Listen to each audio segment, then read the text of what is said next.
Hey, I'd like to welcome you to another episode of Mission Matters. My name is Adam Torres, and if you'd like to apply to be a guest in the show, just head on over to missionmatters.com and click on Be Our Guest to apply. All right, so today's a special episode. We have Pete Schnepp on the line, and he's founder of PRS Properties and Envision Painting and Roofing, and he's also co-founder of Bug Science Pest Control. Pete, welcome to the show. Thanks, Adam. Really appreciate getting to see you today. All right, Pete. So for those that have been watching this show for a long time, you know I'm a fan of Phoenix and fan of real estate in Phoenix. And you know some of my backstory. I lived out there for years before coming out to California. And so I'm excited to talk about really multifamily investing in that market, what it's done for you, trends, see what's going on. It's been a long time since I checked it out. But before we get into all of that, we'll start this episode the way that we start them all, with what we call our Mission Matters Minute. So, Pete, me at Mission Matters, we amplify stories for entrepreneurs, executives, and experts. That's our mission. Pete, what mission matters to you? Really, the mission that drives me, honestly, is making positive and meaningful impacts on the people around me, as many people as I can, and the biggest impacts as possible. Yeah, it's great. Great bringing on mission-based entrepreneurs onto the show. And really my goal here is to, find out what you do, how you do it, and what we can all learn from that so that we can all grow together. So, and of course, we're going to talk just a little bit. We're not going to go too far today, but we'll be talking about the upcoming book that we're going to be launching together. So I'm excited to get into that as well. But maybe just to get us kicked off here, like, how did you get started as an entrepreneur? Where'd all that begin for you? Well, it started, I guess, when I was a kid. My mom was an entrepreneur. She had several business ventures, none of them too successful, but I definitely saw the life of an entrepreneur growing up and everything. And you still signed up for it, Pete? Well, I realized everything that I didn't want about it, right? All the stress and wearing all these different hats and being the last person to get paid, and so I saw those growing up. And I guess when I was in college, I did an entrepreneurial internship that kind of sparked the interest again, and I did that for 3 years, and I realized that I did not want to be an entrepreneur at all. I needed safety. I needed a paycheck every week or every 2 weeks, something I could count on. So after college, I went into home building or construction management, and I worked for home builders. I got a paycheck and bonus opportunity. So I did that for a while, did really well at it, and went through the housing boom and bust of Phoenix and of the country, really. But we had it really bad here. And then I decided, what I realized was that I was never going to reach my goals as an employee, at least what I was doing, right? And so I came to the realization that I had to go into business for myself. Mm-hmm. And was that boom, I'm just curious, timeline-wise, was this around 2008, that boom and to bust? Mm-hmm. Yeah, 2008. And you lived that out in Phoenix, is that right? Exactly. Yeah, I was managing all the homes being built for the investors that were buying them up left and right. Yeah. And I was building them for them. So I saw a ton of people get really, really rich. Mm-hmm. And then I saw all those people lose everything that they had. And I saw the subcontractors that we were using to build the houses go bankrupt. Yeah. I saw it. It was crazy firsthand. And I wound up losing my first house in that too. So I was a young professional watching it happen to everybody else and watching it happen to myself. But at that time, I didn't have a whole lot to lose, so I didn't get burnt too bad. But the experiences have never left. Right. Yeah. It was a crushing time, I remember. And so I was just a little bit younger, just coming out of college. And I remember getting out there, and I was a couple years in. I think I moved to Phoenix originally in like 2006.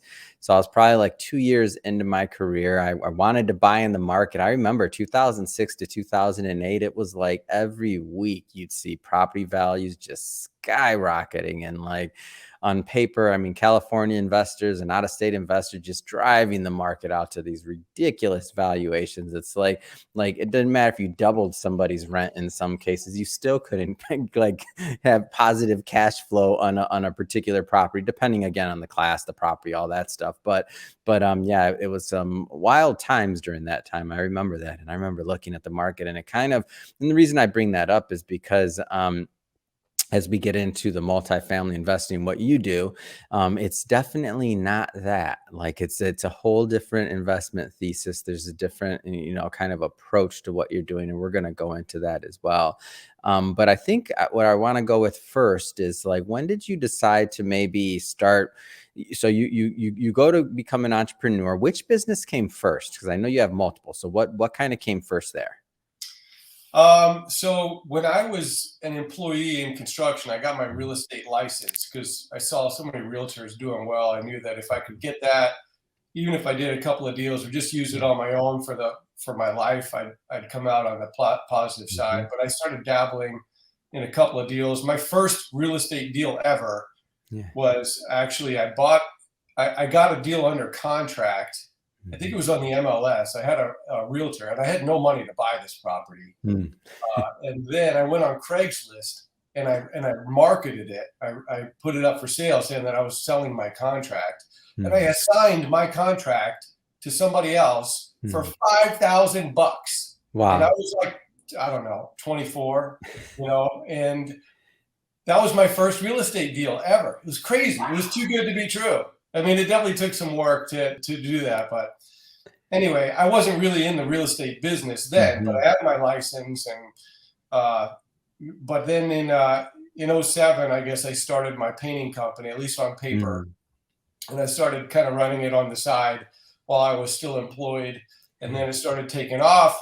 And I, eventually I wound up working my way out of the employment and full-time into the painting business.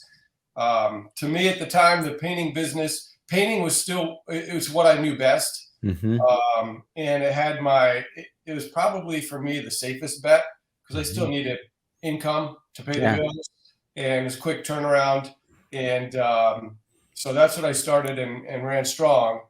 That was really the main business for so many years, but along the way for 10, 12, 15 years, however long it's been, I've been taking, as much profits as I can at the end of the year or middle of the year, whatever I've got built up, and buying rental properties. And it started with my first, home that I lived in, and I moved out. I got another home, but I didn't sell that first one. I kept that as a rental, and I still have that one today.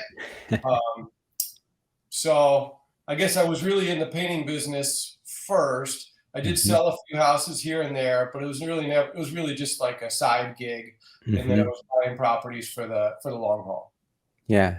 And then so I love the kind of methodology, like how you methodically built one business, and then you started investing the capital. And because the reason why I'm a fan of your story, number one, and I like to kind of draw it out a bit, is because sometimes people, get this idea that to be an entrepreneur or to do certain things, you have to be this, Mark Zuckerberg or do this or do that, or like trying to, come up with this new invention or idea. But like there is money to be made in the traditional businesses. So whether it's painting, or we'll talk a little bit about your other business as well, and bug control and like all these other things, like there is money to be made and there's value to be, given into these different marketplaces.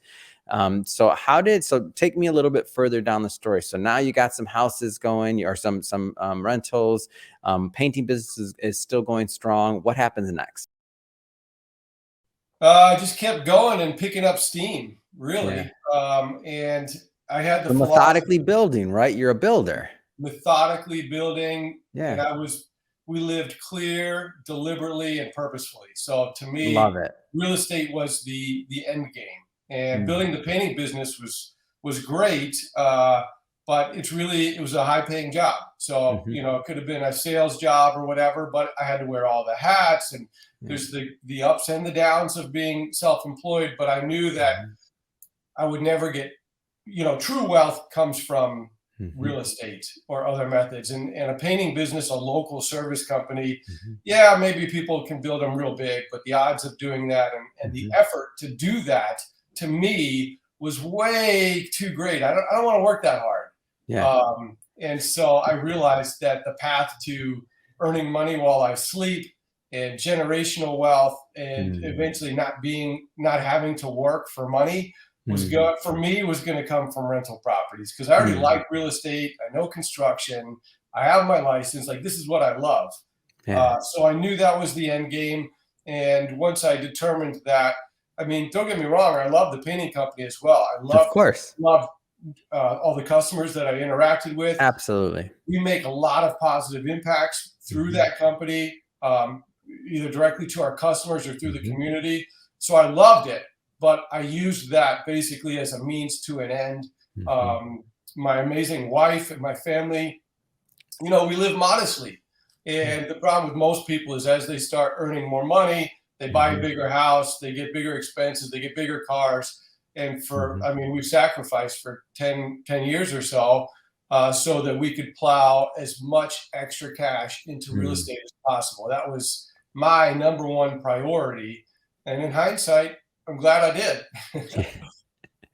It really is a great story. And at what point in the real estate journey did you decide to, not saying you weren't serious in the beginning, by the way, I just mean like in the beginning you were accumulating properties for yourself. But what I mean by like, when did it change or when did you get serious is more so, when did you decide to kind of start taking the leap and to start taking on, investors or outside capital? To me, that's when I feel it gets to like kind of transitioning from, accumulating to now a professional. Once you're on the hook for taking on outside capital, like that's when it gets real, in my opinion. When did that part of things start taking place?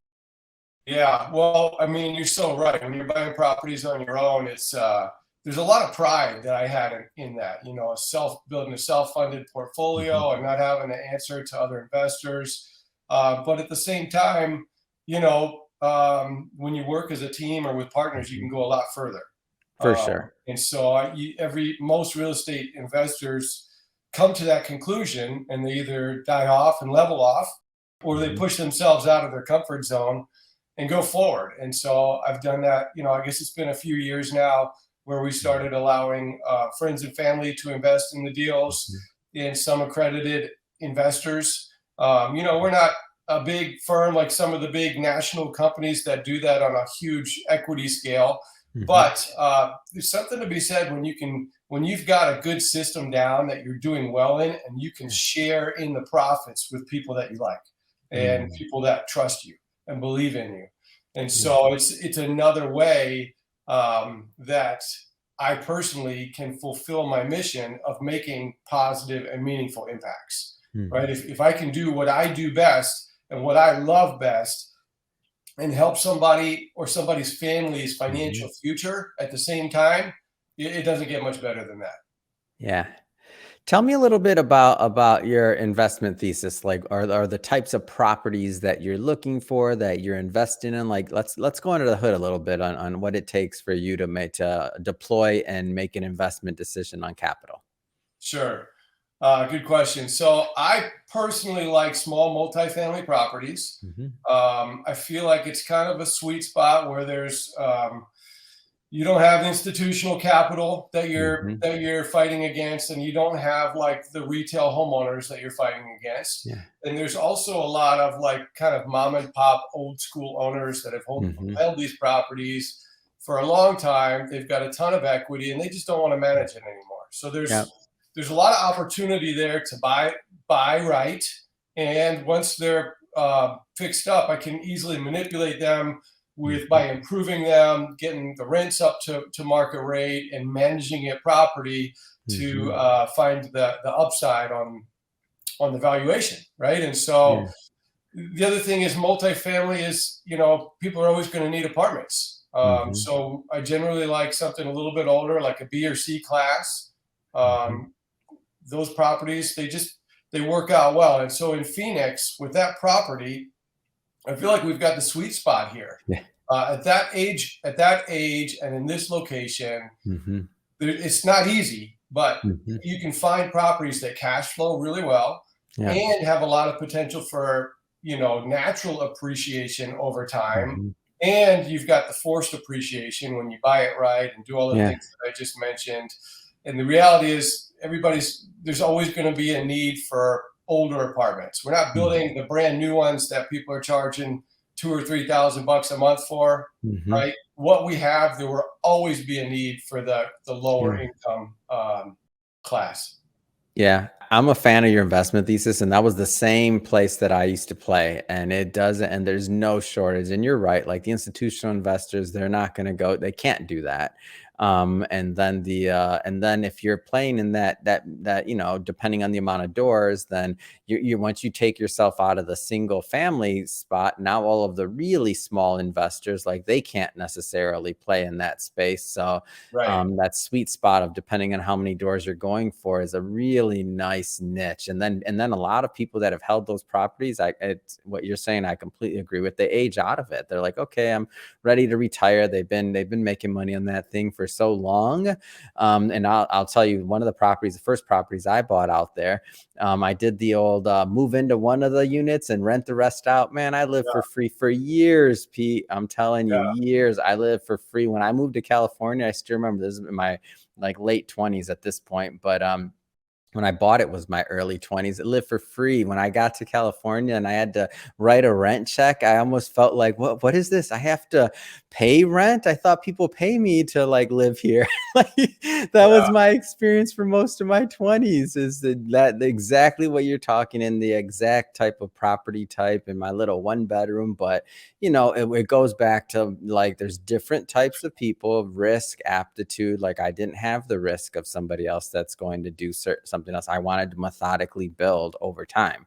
Like that was my view. And also I personally never got to the point of taking on investors capital like you did. But now as you continue that investment thesis and the system and what worked for you, like in order to make it work, in my opinion, in that type of market and with what you're doing specifically, you got to have a guy like you in there and a team like you have in there, really boots on the ground that are reviewing the properties. I mean, how many properties do you look at before? And I'll give you like before you think about maybe deploying capital, you're talking hundreds, aren't you? Yeah, I mean, I guess there's different levels of screening, right? I mean, Yeah, I've got a lot of people that send me deals, yeah, and I probably you glance at hundreds, that's what I and, mean. Mhm. and then you maybe a fourth of those or less, a fifth of them, maybe you really do a little bit, a little bit deeper look, and Mhm. then maybe half of those you go a little bit deeper, and then you Mm, get into offer territory. Is it worth putting an offer out? mm, And generally, if you put 10 offers out, I would hope to get one. mm. But it's tough to even get offers out. I will tell you, I mean, in the last few months, I think I've put 12 offers out, and I got Mm. one deal under contract. Yeah, But this is the time right now when it pays to put out lowball offers and yeah. see what sticks and see who's willing to negotiate, because you don't really need to buy a property, but hey, if you Mhm. can find one that makes a ton of sense, or if you can manifest it, you can create Mhm. that deal just by finding that win-win, and the seller that has some Mhm. distress, boom, there it is. And Yeah. those don't just get handed to you. They No. don't. You got to be constantly looking, hunting, and trying, because most people will look at properties for sale and they never make an offer. They never start that conversation, or if Yeah. they do it once and it doesn't work out and they stop. Hmm. When did the pest control side of things, when did that all kind of come about? Bug Science Pest Control was founded in 2020. It was a COVID Mm. baby. And really, my brother Adam, who Mm. runs that business, it's Good amazing. name. Good name, Adam. Yes, Adam. So he's been in pest control for the last several years in Phoenix, and so he knew all the ins and outs, and he Hmm. had this realization that he had a low ceiling as an employee in that industry, and that he Hmm. was never going to reach his dreams in the position that he was in, or even Hmm. like getting promoted. And I just happened to have an itch at that time to want to start something new also. Hmm. So it was perfect timing for both of us, and we went for it. It's awesome. So Pete, on the property side of things, I understand you work with like investors out of state, obviously in Phoenix as well. Like, tell me a little bit more about what you look for on the investor side when somebody's looking to invest with you. Like, what are some of the characteristics? Yeah, so we usually have $100,000 minimum Hmm. investment, and that's really just because we want to be able to do deals with simplicity and not have Hmm. hundreds of people to report to. Yeah. So the fewer the better. But generally, it's friends and family or people that know me or are familiar with me, and then Hmm. if somebody else is interested, we get to know each other, and so that Hmm. they feel like we are friends at a certain point, and they trust me. Hmm. Um, but yeah, the investing program really, it's a no sweat program for the investors. They don't have to do anything. I operate the business. Hmm. I use my resources here in town. Basically, I'm buying the property and I'm Hmm. bringing in investors to help fund it, and they get to share in the profits. And it's a Yeah. pretty nice deal. Yeah, it's awesome. Any particular areas, you mentioned kind of size of property, multifamily, of course. Any different areas you target versus others, or is it just the deal, like you spread out across the valley? I really like Mesa. Mm. That's where I've got several properties. It's one pocket that cash flows and has appreciation. Um, What else? I've got a couple properties in Gilbert, which is really Mhm. good. It's tough to cash flow in Gilbert. Yeah. Now it is. And then I've got some more in Phoenix. I'm in like kind of north central Phoenix and Mhm. south central Phoenix. Um, those are where I'm at right now. Mm. But there's areas that I'm looking at as well, in Phoenix Metro that Mm. might work. You've got older areas, which like downtown Phoenix, where they're Mhm. built in the 40s, 30s, 40s, and 50s. I don't like those. They have too many repairs. They kill your Mhm. cash flow, right? Yeah. The newer stuff, nicer stuff in Scottsdale, you don't get any cash flow. You're lucky Mhm. to break even, and you're banking on future appreciation.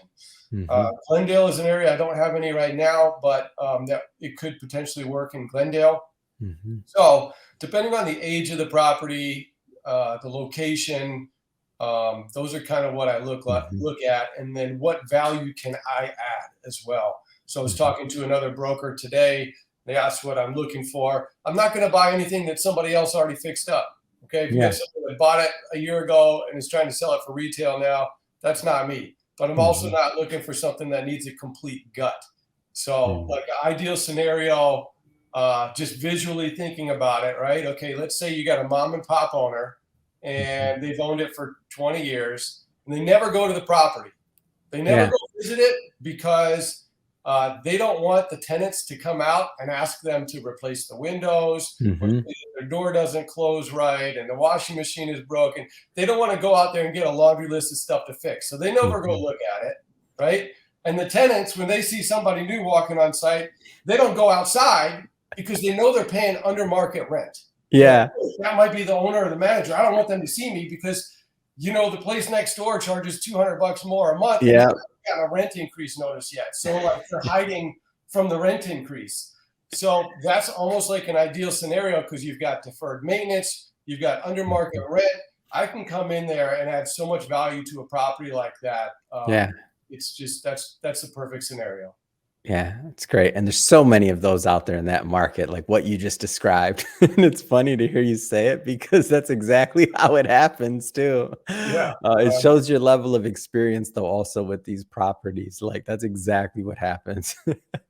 Um, so I want to spend a moment or two. We're not going to go too far into this piece of it today because we'll be bringing you back on the show for part two of this interview series. But we have a book coming up that we're going to be launching together. Keeping it high level.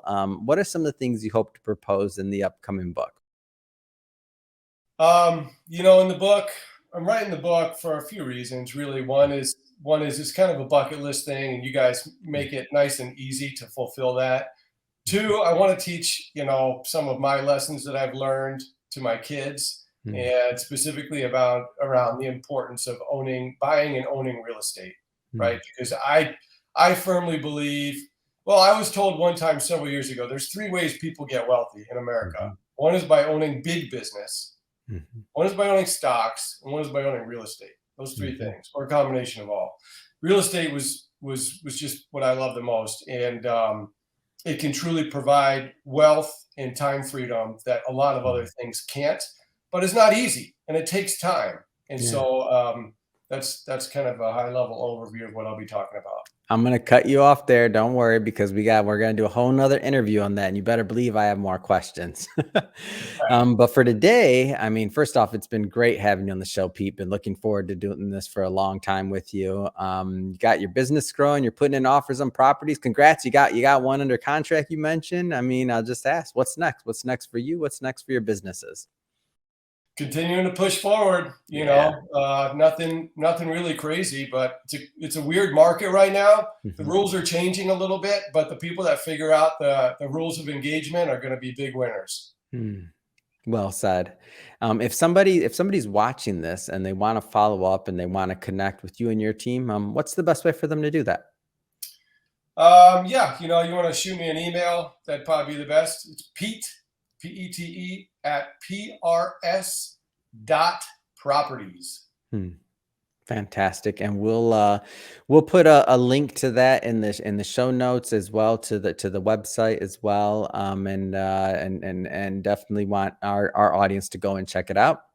And speaking of the audience, by the way, if this is your first time with Mission Matters or engaging in an episode, we're all about bringing on business owners, entrepreneurs, and executives and having them share their mission, the reason behind their mission, really why they do what they do, like what gets them excited and motivated to go out into the market and to make a difference. If that's the type of content that sounds interesting or fun or exciting to you, we welcome you. Hit that subscribe button. We have many more mission-based individuals coming up on the line, and we don't want you to miss a thing. Pete, again, been a pleasure having you on the show. Can't wait to the next time we get to do this. Thanks again for coming on. Thanks, Adam. Take care. We'll see you soon.